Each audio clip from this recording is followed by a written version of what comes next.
Welcome to another episode of Cyberside Chats. I'm your host, Jess Coburn, CEO of managed cloud, IT, and cybersecurity company Applied Innovations, where we help businesses identify risk and address it before it becomes a problem. Today, businesses across the globe are dealing with the COVID-19 pandemic, and these first few episodes focus on what business leaders, owners, and CEOs can do to not just survive, but thrive amid crisis.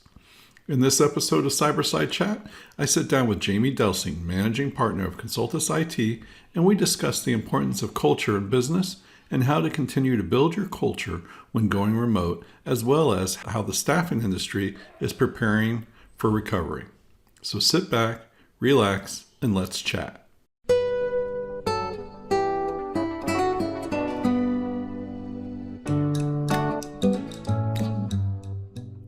I'm Jess Coburn, and welcome back to another episode of Cyberside Chat. Today I have with me Jamie Delsing. Jamie is a managing partner at Consultis IT. Jamie, can you tell us a little about Consultis IT? Sure. Consultis is an information technology IT services firm. So we do basically everything in the workforce. We do everything from staff augmentation to direct placement to project work, long-term or short-term project. We do offshore, nearshore, and onshore project work as well. Okay. And how long has Consultis been around? Long time, 35 years, 36 Wow. in 2020. And then you have offices in Boca Raton, but where else? We have offices in Texas, we have offices in Minnesota, and offices in Florida. Okay. So you're a distributed company today. Yes. Now I'm looking at your video here, and it doesn't look like you're working from home today. No, today I popped in. I had to pick up a few things at my office, but I have been working from home for the last 2 weeks. Okay. And your whole team, they're working from home now, or they're in the office too? Popped in. They're at home. They're at home. We were blessed with the opportunity to be able to quickly move them off site. We do have a couple employees that are already remote. So it was pretty seamless. I mean, obviously, not obviously, but having, for you guys an Office 365 Microsoft already set and in place, and all the kinks have been worked out. We've been running on it, good 6 months now, you'd think? Well, you were on Office 365 before, so yeah. You're one of the managed customers of Applied Innovations, yep. And you were on Office 365 before you were with Applied Innovations. Yep. One of the things we did for you when we came in is we identified that you had a file server on site, and we wanted you to move that file server to the cloud. We actually ended up doing away with the file server and using SharePoint Online and OneDrive. Yep. How's that been? Well, I'd like to be able to add SharePoint administrator to my job title, which I would not be happy doing that because I'm not made that way. But it has been really great because during having different servers, we had different sets of files per location. So there was a ton of duplicity and redundancy in all of our file structures. So going to SharePoint has made a huge difference. And now there's one set of everything that everybody uses the same document. We collaborate on it. We make any changes. We it's obviously shared amongst everybody, all the changes. So it's really been beneficial. And you think that that's helped you make that transition to work from home during these times a lot easier? No question about it. And then your company uses VoIP also, right? Yes. And so that was pretty seamless for you to make that transition with that? Yes, it was very seamless. In fact, today on our Teams chat, a couple of our employees have gone to downloading the VoIP app and using it on their cell phones. Yeah, that's the way I would recommend they do it too. That way they can turn off the VoIP app when they're checked out. And it keeps that separation. For you personally, how's it been making that transition to work from home? It seems like you're struggling since you're in the office, but anyway. Well, I've done it for a while, maybe one day a week here and there. The only distraction I have is I have 3 giant dogs that, love me, and they're all around me. So when they see a bird, that's obnoxious, but it's okay for me. I have a separate room. So that makes a huge difference. I have a setup. I have a separate mouse, keyboards, monitors, all of that. So I just plug my laptop in and go. So it's been good. I mean, it gets a little, I'm a people person, I'm a marketing sales side, I like people. So I do miss my team. I miss that interaction for sure, but you got to do what you got to do. Well, let's talk about that because really I want to talk about culture with you. I think culture is fantastic at Consultus. I think it's just a fantastic example of a company that's got culture right. Can you tell us a little about the culture at Consultus? Yeah, well, we are a family business. So one of the business owners is my mom, and it was my brother, but he retired recently. So we definitely have a family feel. It's important to us that we keep that and we maintain that feel. As you can see, there's fish around. We do have a motto, if you will, or a mantra of fish, which is fun, innovative, salve, and hardworking. So that's kind of carries with us in all the locations. We all have fish names. Mine is Triggerfish. That's a whole nother story. But everybody gets to pick their own fish names, and we kind of have fun with it and we play with it. And it seems to be really working. We've had the fish theme for, God, I want to say 5 years now, and it's hard working. There's no doubt about it. But we definitely have fun. We play hard and work hard. I suppose that cliche is part of our culture. Now, we were both Vistage buddies also, right? So we were in Vistage together and we adopted the execution roadmap same time. And you guys have stayed really, true to that, right? And you're still doing a lot of that. Oh yeah, definitely. I know from what I've seen there is that you have the daily meeting, the stand-up meetings, and kind of that cadence of the meeting cadence. How's that gone being remote? Are you guys still sticking with that? Oh yeah, absolutely. In fact, 8:15 every day, each location has a Teams video chat with each other. They've got to be up and ready to go. No pajama. Well, I told them they can be in their pajamas. That's fine, but they need to get their day going. Teeth have to be brushed at that point. But it's been great. They're very communicative with each other. After each of the meetings, the quick stand up, the managing directors, which are branch managers of all of our offices, are sending a follow-up email. Each of the team members they're listing their goals to not only their manager, but their team. So they're holding themselves accountable for what they want to accomplish for the day. And I think that's really important. So the morning startup is really working for us. Good. And so you make everyone go on camera as long as they brush their teeth. That's exactly right. Of course, if there's video that they're going to put out on social, then I may have to modify that rule a little bit. And you guys are big about social media as well. Oh yeah. It's real important to us. It's really important. That's a great way for us to even collaborate and communicate with each other. Not only the community that's going on, all the stuff that's going on now, but even with each other, it's really important. Good. Going back to video, was there any pushback on video from some of the employees? Oh, I don't want to be on video. Why are we doing this?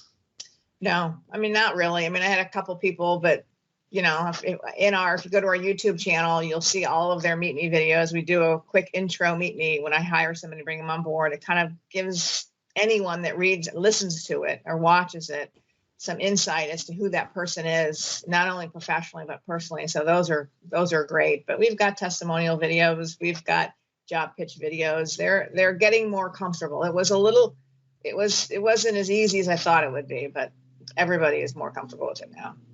And in regards to being remote, what are you doing to keep that team and that culture alive? Yep.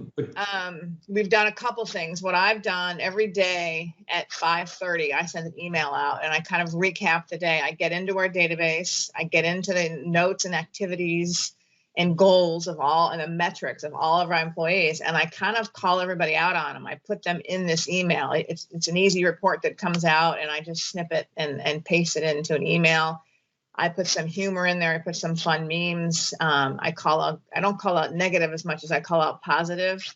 But everyone really likes it. It's been very, very, very beneficial. And they're looking forward to several of the managers have now done a midday one. So they do a noon one.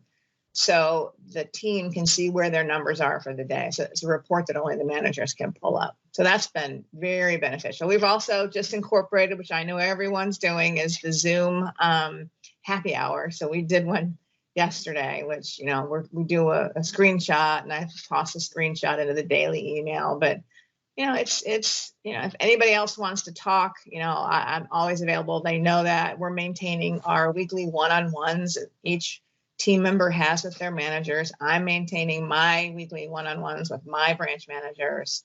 And it's just moving forward. That's nice that you send that email midday and at the end of the day, because that keeps the team motivated, right? They Oh, yeah. don't hear the buzz. They don't hear the team members in the cubicle next to them on the phone and doing things. They just know what they're doing.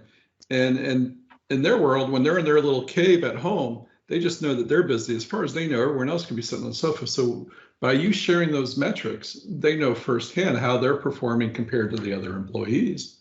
Absolutely. And I've never done that before. So some of the positive that's come out of this for me is I'm definitely going to do that moving forward. I mean, it definitely is motivating everyone. That's for sure. The other thing I like that you mentioned, and you kind of touched on it, is that you speak to the good, to the group. And that's, one of the things we've learned for being a good leader and driving a good culture is if you have something negative, that's one-on-one. But if you have something positive, you make that positive so everyone sees it. Right. I mean, look, we all want those strokes. We all want those positive strokes. We need 80 a day, according to Carlos at Sandler, calling you out, Carlos. There you go. And she's referring to Carlos Garita, who was one of the earlier speakers we had and also one of our Vistage buddies. And Jamie works with Carlos on sales training and management training, right, Jamie? Yep, you got it. Yeah, he's fantastic. He's really good. What's up? I like that he's doing, just kind of taking a step back. It's something for all of us to learn. And I'm curious if you're doing something like this. Carlos, because of his business, it's a training business. He's found that a lot of customers are going to cut that or look to cut their budget on training right away, right? Which makes sense. Yeah. So in turn for that, he's saying, well, we have to keep doing it. So he's doing training for free. I've never done any of his training until yesterday. I did one of his free training sessions. I absolutely loved it. Good. He does a great job. I love him. I mean, I've had him several years in a row now to come to our managers retreat that we have at the end of the year. So He does a great job. He's funny. He's on top of things. He's current. He uses Sandler's theme and process, but I think he's got a nice twist to it with his own personality. So I wanted to ask you about your business. I know from talking to some other larger companies and people that work there, the first guys to go were the temp employees and the contract employees. Yep. Has that been the same? Yeah. I mean, we still have a couple contractors out that can work remote, which it's interestingly enough, their infrastructure, because obviously, we want to keep the lights on, and the best way to keep the lights on with remote is keeping their desktops and they're getting everything in the cloud working and all that good stuff. So that has been awesome. But we have had some contractors go. The clients have promised, they'll bring them back on. It is what it is. I think that, it's kind of similar, kind of reminds me a little bit of the .bomb era that we had. The difference is we had what 5 or 6 month tier, a downward tier for the .bomb. This we had 5 or 6 days to come down. Right. So there was a big difference. But yeah, I it is what it is. I think I have been educating myself. One of the things I've really been pushing my team to do in this time is really make yourself better, really push yourself, go do LinkedIn recruiter training, go learn the database a little bit more, go learn something on sales and marketing, go learn something on recruiting, clean up your scripts, maybe clean up your saved searches. Those are the types of things that we really, really want to see. And me doing the same, I've really, a lot of my like companies, I belong to an association I've had since 1986, this organization that they're all my competitors, but they're all my friends. And the common theme certainly is contractors going to come back first and fast, because companies need technology people. They need the professionals, and they're going to need them fast. And they cannot take that curve and that time to hire a perm. So they're going to look for contract labor to start and get the people on. So I think that the contract to hire is going to boom fast. So right now, it's really important that you build that list of employees ready to go. Oh, it's amazing the feedback I'm getting from my team that they're getting people on the phone. They're getting CIOs and CTOs, and they're talking to us. They're spending time with us. They're really, it's unbelievable how many conversations that we were having that before were difficult to get them on the phone, and they started off all on email. But now, everybody wants to talk to us, so which is great. So everybody's building their pipeline. doing whatever they can to keep these relationships going, starting new relationships. So again, when that floodgate opens, we'll be positioned to be ready to go. That's great, and it's a great time to educate those CIOs and those those customers of yours or potential customers of yours on what they could do differently. Yep. Oh yeah. It's going to be different. I mean, in a 2-week time period, a month time period, it went from a candidate-driven market to where it's going to pop over to a client-driven market. It's going to change completely. I mean, look, 35 years, I've seen all of that ebb and flow, but it's going to quickly turn to a client-driven market because they're going to be calling us over. Salaries might dip a little bit, but I don't anticipate that. And I don't want that to happen. But the availability of people on the market will be much bigger than it was 2 weeks ago. Okay. And we talked about, I wanted to mention that a lot of businesses are hibernating right now. And what are we looking to do when we get out of that hibernation? But you kind of touched on it. You're still having those conversations today. In fact, you're having more conversations. And you're getting things ready for that. Oh, yeah. How was the recovery in the last recession we had? And which one? 2008 for the stock? Yeah, 2008, the most recent one. Yeah. Yeah. Again, it turned into a more of a candidate-driven market at that time. So there was a lot of talent on the available. So it was easier for us. It's much easier for us when there's available talent. It's much more difficult for us when there's not available talent because people are taking, counters. They have several offers on the table. So, I mean, this one, it's just everything about this one to me. I mean, I can't really say what's going to happen in the future because that's when it really is going to be able to be a telltale sign as if this is going to be a recession for us or not. But the only difference that I foresee is that, again, this went so fast that I'm anticipating it popping back quickly as well. So I have a curious question. My optimistic outlook on life too. Yeah. We live in Florida. It's always sunny, so rainbows and sunshine. I'm curious with the transition and the way you guys have adopted to work from home. Do you see your company doing that more in the future?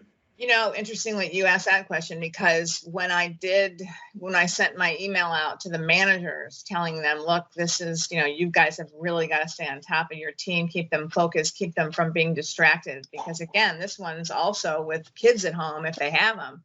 And so I think, and I told them, I said, look, if this works, maybe we can incorporate it into a 2-day a week at home, 3-day a week at home, 2 in the office, maybe, this is going to be the telltale sign if we can handle it or not as a group. So That's interesting. That's interesting because the way we started was work from home Fridays. And that started just in the summer. And honestly, it started because I wanted to do something for the team. Right. And they loved it. They came in Monday just excited and ready to go. And they enjoyed it so much that they really stayed on top of those Fridays. Yeah. And it's worked great. So you're kind of going in the reverse of the way we went with that. Baptism by fire. Do you think a lot more companies will adopt work from home? Oh, I think so for sure. I mean, because I think it's difficult to do. I think certain people are much more adaptable at doing it than others.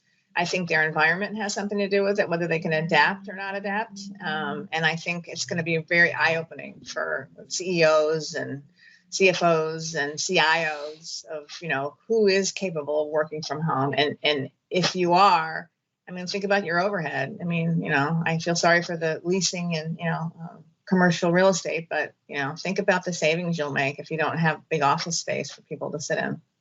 And that's the one thing a lot of people, they lose track of is that when you save on your costs like that, it drops to the bottom line. Oh, it's a huge cost. Yeah. And if you're adding new revenue, well, that's gross revenue. You have to take out your costs. But when you're subtracting costs, it's pure profit. It's fantastic. When we made the move, I'm shocked I don't have an office already, that I don't have the whole team back in an office, because I was convinced that we were going to go 3 months and we were going to be right back in an office, and I was going to have to pull them kicking and screaming into an office. And it's fantastic. Now, For you guys to make the transition to remote, you already talked on Teams, but before Teams, you were using Pigeon, right? Yes. We. And how has Teams changed your business compared to Pigeon? I think that it's way more collaborative. Everyone's way more participative in it.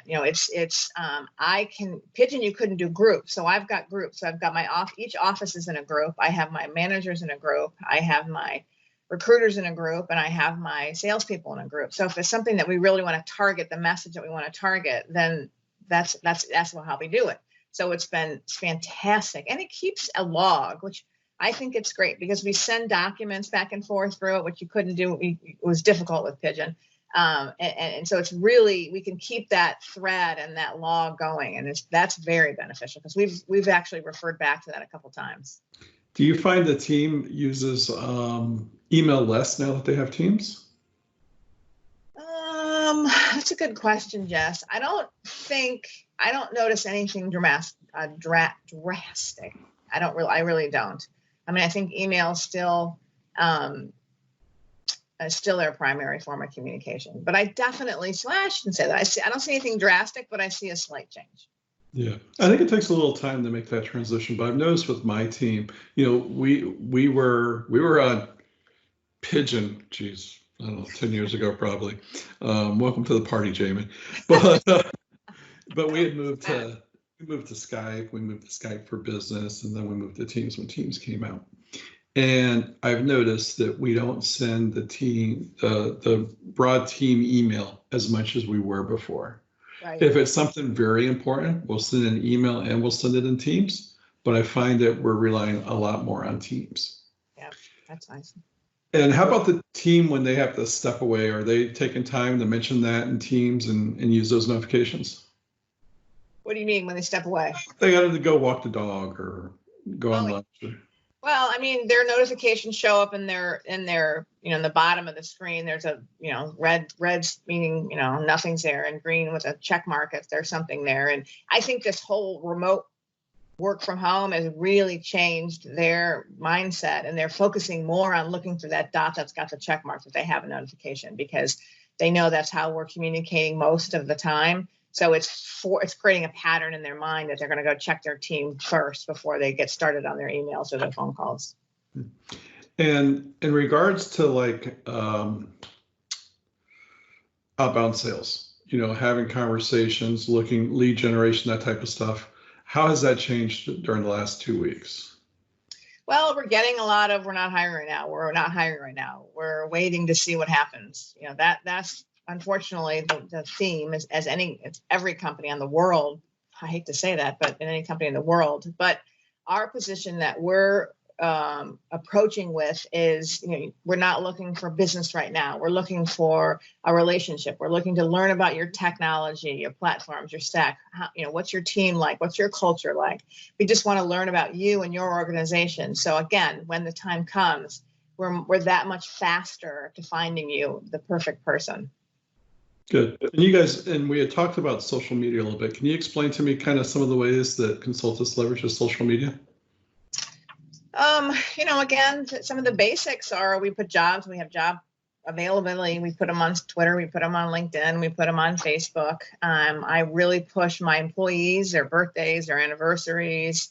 We stick to thought leadership and articles that are around our business, the cost of an empty desk, how to interview a DevOps individual, what's going on in their office and their community. So it's not just business. It's almost more personal culture type social postings than it is business. But we throw in a few here and there. I mean, I want to be I want to be a subject matter expert to my customers, whether it's the candidates or the clients, but I don't want them to feel that pressure of, I'm here only to make money off of you. And that's 35 years later, that isn't what we're about. We're about, don't get me wrong, that's helpful, but we're about sustainability. Nice. Very nice, Jamie. Jamie, is there anything we missed or we didn't cover that you'd like to tell the business owners and leaders? Stay in there. Just stay in there. it's tough. I mean, we've chosen not to lay anybody off. I know we've heard, obviously unemployment is skyrocketing, and I don't plan on laying anybody off. I can't. I have a business partner, and we have to make those decisions together. But right now we're just try to hang on. Just try to hang on. Well, Jamie, I appreciate you taking the time to sit down and chat with me. Thank you. Thanks for having me. Thank you. And by all means, you have a great day. Oh, and before I end it, how can people get in touch with you? They can get in touch with us by our website, consultis.com, LinkedIn. We've got a Facebook page. They can email me at jamied@consultis.com. We've got a YouTube channel where they can look to see everybody and who their favorite recruiter might be and give them a shout. And that's about it. All righty. Jamie, thank you so much. Thanks, Jess. Good luck.